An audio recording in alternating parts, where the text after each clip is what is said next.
picture tells 1,000 words, and I think that picture right there tells 1,000 words. Throughout this campaign, the whispers have always been that George Scott and Scott Perry there's so many similarities. Their names sound the same, both from York County, they both serve in the military. But that picture right there shows just how different they are. Just shows the difference between a responsible congressman and an irresponsible person. And there is never a point in time in any of the safety training that NRA does that you point a gun at someone else, at their head, at any part of their body, and you just don't do that. It is the #1 safety rule of the NRA training.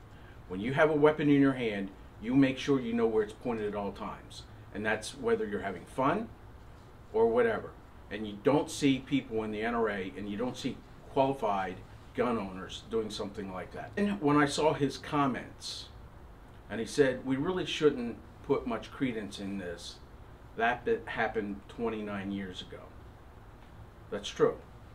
And about 6 weeks ago, many of us Republicans were questioning, you know, what the value was of what somebody did 30 years ago.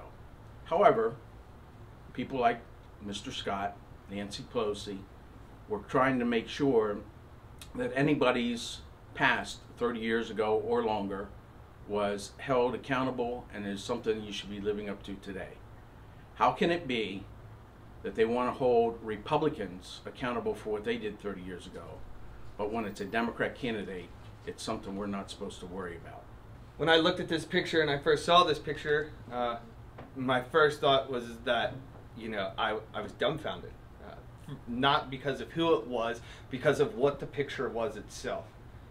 Commissioner Haste said, as an NRA member as well, you treat every weapon as loaded, and you never point a weapon at anything you do not intend to shoot. In my mind right there, that picture says more than the volume of words that I could ever speak to you today. After our missions, you know, Mr. Scott said that they were blowing off steam celebrating a victory.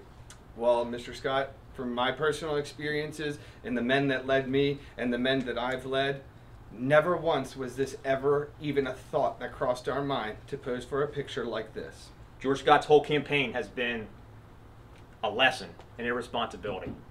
From his cozying up to Nancy Pelosi, to his advocating for single-payer health care, to pictures like this.